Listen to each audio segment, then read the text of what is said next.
Worthless. You're absolutely worthless. Those words still echo in my mind, even 20 years later. I can still see my father's face, red with rage, as he threw my belongings onto our front lawn. My mother stood in the doorway, arms crossed, her silence more devastating than his shouts. I was 16, and my crime? Getting a B in advanced chemistry while working part-time to save for college. My name is Alexandra Mitchell, and at 36, I'm the CEO of Mitchell Pharmaceuticals, one of the fastest-growing biotech companies in Boston. But that evening 20 years ago, I was just a terrified teenager watching everything I knew crumble around me. If you can't maintain perfect grades, you'll never amount to anything. My father had screamed. We didn't invest in private schools and tutors for you to become mediocre. The rain had started to fall, soaking through my clothes as I gathered what I could into my school backpack. My younger sister Emily watched from her bedroom window, tears streaming down her face, but she didn't dare speak up. In our house, academic perfection wasn't just expected, it was the only acceptable outcome. That night, I slept in my best friend Maria's garage. Her parents would have let me stay in the house, but I was too ashamed to accept more than the minimal help. The next morning, I walked to school early, used the gym showers, and pretended everything was normal. But nothing was normal again. I spent the next 2 years bouncing between friends' houses and a small room I rented with my part-time job earnings. Despite everything, I maintained my grades, graduated valedictorian, and earned a full scholarship to MIT. Not that my parents knew. They blocked my number and told relatives I was away finding myself. Through it all, I kept focusing on one thing, my dream of making a difference in medical research. Every slight, every hardship, every lonely night only fueled my determination. I worked through college, took extra credits, and graduated early with honors in biochemistry. The irony? That B in chemistry that had enraged my father so much became the foundation of my career. The teacher who gave me that grade, Dr. Henderson, became my mentor. She understood that my slight drop in grades came from exhaustion, not laziness. She helped me secure my first internship, wrote my college recommendations, and later became my company's first board member. Now, 20 years later, I stood in my home office, staring at the email that had just arrived. Alexandra, your father and I need to speak with you urgently. We'll be at your house tomorrow at 2 p.m. Mom. No apology, no explanation, just the same commanding tone that had ruled my childhood. They found my address somehow, probably through Emily, who'd recently reached out after becoming a mother herself. I glanced around my office at the awards lining the walls, the framed magazine covers featuring my company's breakthroughs in cancer research. The view from my window overlooked Boston Harbor, a far cry from the garage I'd slept in at 16. My assistant's voice came through the intercom. Dr. Mitchell, your 3 p.m. with the Japanese investors is starting soon. Should I have James bring the presentation files? Yes, thank you, Sarah, I replied, trying to shake off the unsettling feeling my mother's email had left. The next day at exactly 2 p.m., my security system announced visitors at the gate.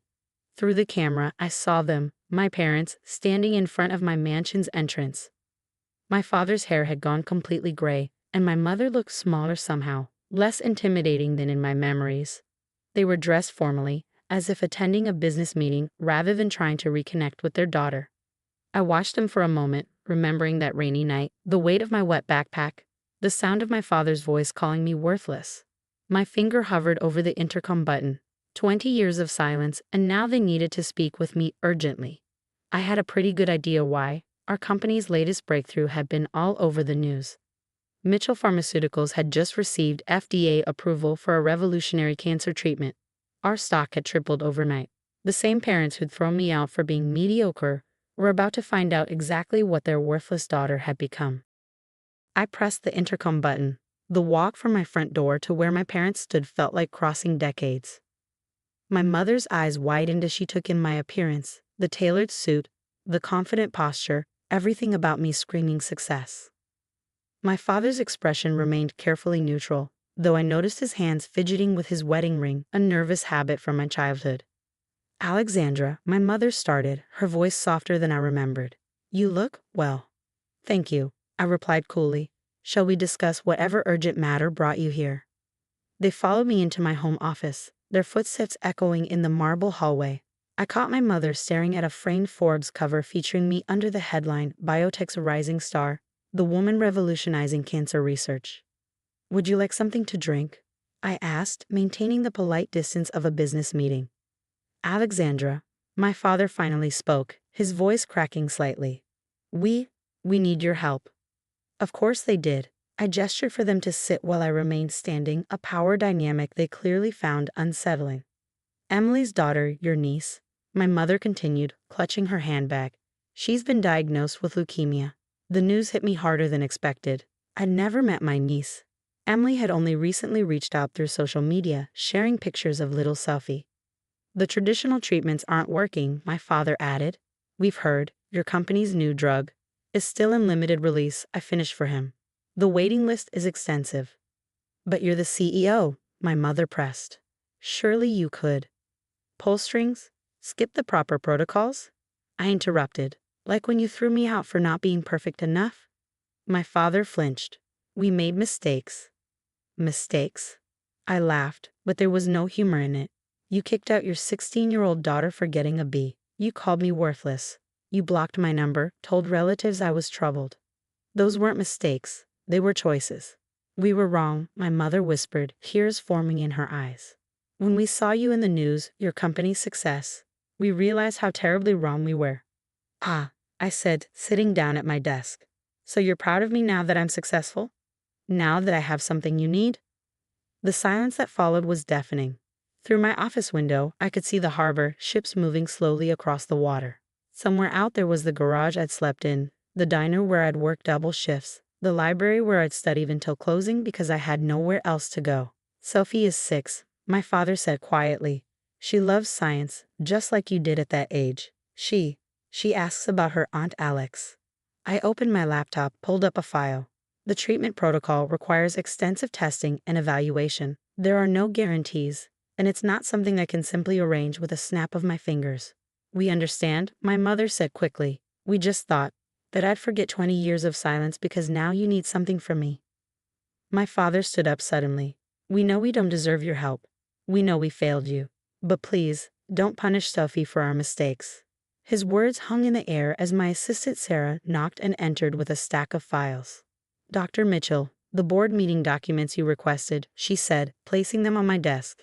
And Dr. Henderson called. She'd like to discuss the pediatric trial expansion. Dr. Henderson, the same teacher who'd given me that fateful B, who believed in me when my own parents hadn't. The universe had a sense of irony. I turned back to my parents. I'll have my team review Sophie's case. Not because you asked, but because every child deserves a chance. I'll need her complete medical records sent to my office. Thank you, my mother breathed, reaching for my hand across the desk. I pulled back before she could touch me. This isn't forgiveness, I said clearly. This is me doing my job, the same job you once called worthless. As they stood to leave, my father paused at the door. We watched every news story about you, he said softly. Kept every article. We were too ashamed to reach out, but we're proud of you, Alexandra. Not because of your success, but because you became someone so much better than us. I waited until they left before letting out a shaky breath. On my desk sat a framed photo from my MIT graduation, just me and Dr. Henderson, both smiling. No parents in sight. Next to it was my first patent certificate, the foundation of my company's success. 20 years ago, they'd thrown me away for being imperfect. Now they were back, not because they'd changed, but because they needed something only I could provide. The irony wasn't lost on me. Their worthless daughter had become their last hope. I picked up my phone to call Dr. Henderson. We had a pediatric trial to discuss, and this time, I would be the one deciding who deserved a second chance. 3 weeks after my parents' visit, I sat in my office reviewing Sophie's medical records. Dr. Henderson stood by the window, analyzing the latest trial results. She's a perfect candidate for the treatment, she said, turning to face me. The genetic markers match exactly what we're looking for. Alexandra, we could help her. I nodded, staring at Sophie's photo paper-clipped to the file. She had my sister Emily's eyes and, according to her psychological evaluation, a passion for science that reminded me painfully of myself at that age. Have you spoken to Emily? Dr. Henderson asked gently. She was one of the few people who knew my full story, who'd witnessed firsthand what I'd gone through. She called yesterday, I admitted. First time in 20 years. She apologized for not standing up for me back then. Said she was too scared to defy our parents. And now? Now she's a mother watching her daughter fight for her life. It changes your perspective, I suppose. The next day, I had Sophie transferred to our research facility. I watched through the observation window as she arrived, a small figure clutching a worn chemistry textbook. My parents hovered anxiously in the background while Emily helped her settle into the hospital bed. Aunt Alex? Sophie's voice was small but curious when I entered the room. Mom says you make medicine that helps people get better. I try to, I replied, surprised by the warmth in my own voice. Is that why you got a B in chemistry? Because you were trying to help people? The room went silent. My parents stiffened and Emily looked mortified. But Sophie just smiled, showing a gap where her front teeth should be. Mom told me about when you were young, she continued. How you worked really hard and still studied lots and lots. I got a C+ on my last science test because I was too tired for my medicine, but I still love science. Something inside me broke and healed simultaneously. I sat on the edge of her bed, opening her textbook. Want to know a secret? Sometimes the best scientists aren't the ones who get perfect grades. They're the ones who never stop asking questions, even when things get hard. Over the next few months, I found myself spending more time in Sophie's room. Between treatments, we did science experiments, talked about chemistry, and drew molecular structures on her whiteboard.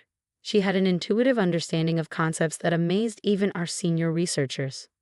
My parents maintained a respectful distance, speaking only when necessary about Sophie's treatment. But I caught them watching our interactions, saw the regret in their eyes when Sophie would excitedly show them something new I'd taught her. 6 months into the treatment, Sophie's results were promising. The cancer was responding, her numbers improving steadily. One evening, as I was leaving her room after explaining how polymers worked, my father was waiting in the hallway.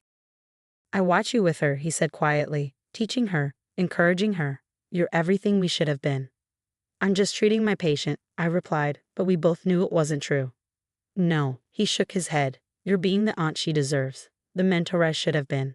Alexandra, we can never undo what we did to you, but seeing you now, seeing how you've used your success to help others.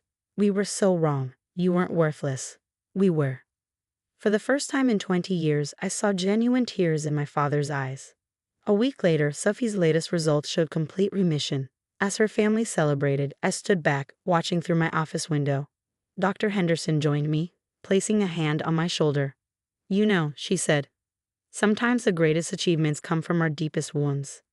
That B might have cost you your family, but it gave you the determination to build something extraordinary. And now, it's helped save your niece's life. Sophie was discharged the following day. Before leaving, she handed me a card she'd made, covered in hand-drawn molecular structures and a message. Thank you for showing me that perfect grades don't make perfect scientists. Love, your favorite niece. As I watched them drive away, I realized that while I couldn't forget the past, I could choose how it shaped my future.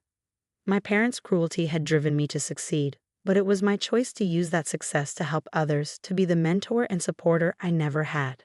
The next morning, I approved the expansion of our pediatric program, ensuring more children like Sophie would have access to our treatments. On my desk, next to my awards and achievements, I placed Sophie's card, a reminder that sometimes our greatest wounds lead to our greatest healing. Perfect grades hadn't made me successful. Being thrown away hadn't made me worthless. In the end, it was the determination to prove them wrong, to be better than the people who'd hurt me, that had built my empire. And now, that empire was changing lives, one patient at a time. Sometimes the best revenge isn't proving people wrong, it's proving yourself right.